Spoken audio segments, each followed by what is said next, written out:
Okay, now we are going to remove this center console.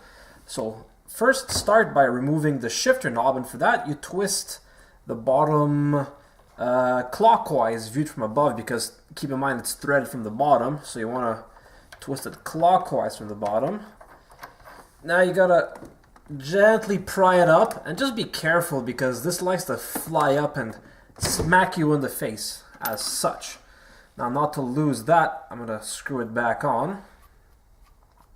Screw, screw, screw. Next, this little bezel around the shifter. Just gently pry it up. Careful not to pry against the wood.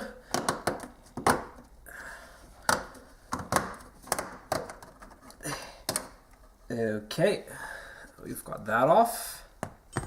I'll try prying from this end first. Ah, there you go. Now I would like to remove the cubby, which just slides out as such. Oof, that's not a very comfortable spot, but it works. Again, you can use the cubby hole to store your screws so you don't lose them.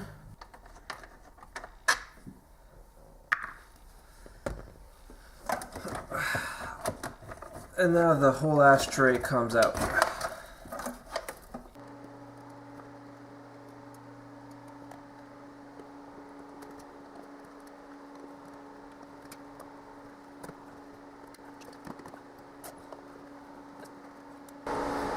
I'm gonna cut the car phone jack off.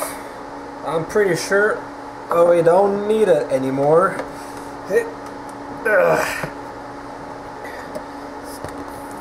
Car phone jack.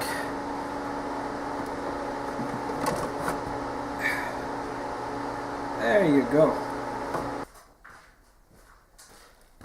So now with the center console removed, it's a good time to replace the light bulb for the shifter. You just pull it out of its little socket. I got a new bulb here. I'm doing it with gloves on because you don't want to get any oil from your fingers to the light bulb, otherwise it might burn out early.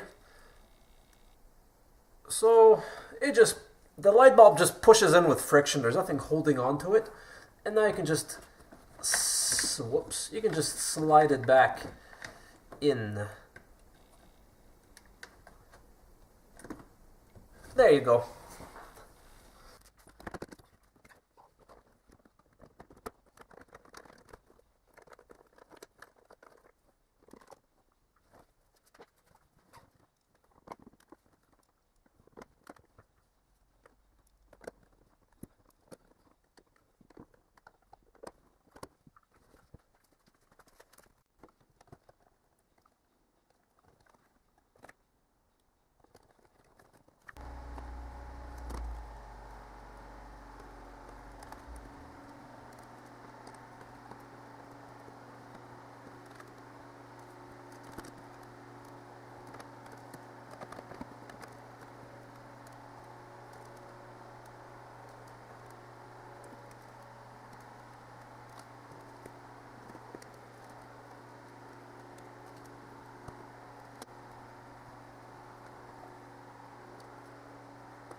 And there you go. That's how you do the center console.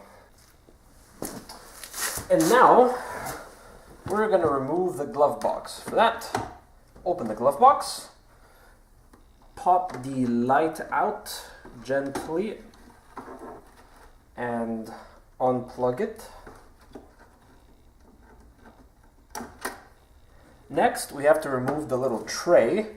For that, you gotta pry up on the little tabs and take them out. There's two, one on each side. You pry those up. That's actually going to allow the thing to slide out. However, now we also need to release the latches. It's possible to do it without opening up either the vent or the dashboard. you just have to put in a screwdriver here and just push them off the thing. They're a little bit flexible, so you can take them off. You've got to remove the screws up near the latch. So unscrew that, toss it in the glove box, and you don't actually have to remove the latch. Oh yeah, of course, I almost forgot. We've got 2 more screws on the bottom. Okay, so let's see if this works, because you can't fit a screwdriver in there, so you gotta improvise something. So I've got a number 2 Phillips head, bit rather, and a 1/4 inch regular old wrench. And this works quite well, and I should be able to get it by hand.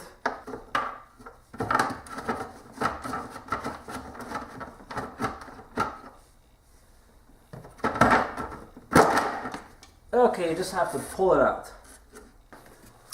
And now, how to put the glove box back together. Not too much more complicated than removing it. Here's the deal. You basically have to put in the 2 side latches and the two side like arm thingies, and then the 2 inner ones at the same time. Then you gotta stick your hand in here and align the little lever that comes out through here. And then you have to do the same thing on the other side. Of course, I have this area open. You might not. If you don't, you have to basically poke at it with a screwdriver here. Once everything gets sort of aligned correctly, the glove box works. And now what we're gonna do is we're just gonna test close the glove box. And actually, I got lucky. It's perfect the way it is. So I'm not gonna move it. And I'm simply going to lock the tabs in. But basically, those little plastic tabs that you remove from the lid, that's what lets you pull back and forth a little bit. It lets you pull the glove box back and forth a little bit. And the idea is just to get it to line up correctly. So when you close it, your gap is nice and even on the sides and also on the top and the bottom. And that is how you remove and reinstall the glove box.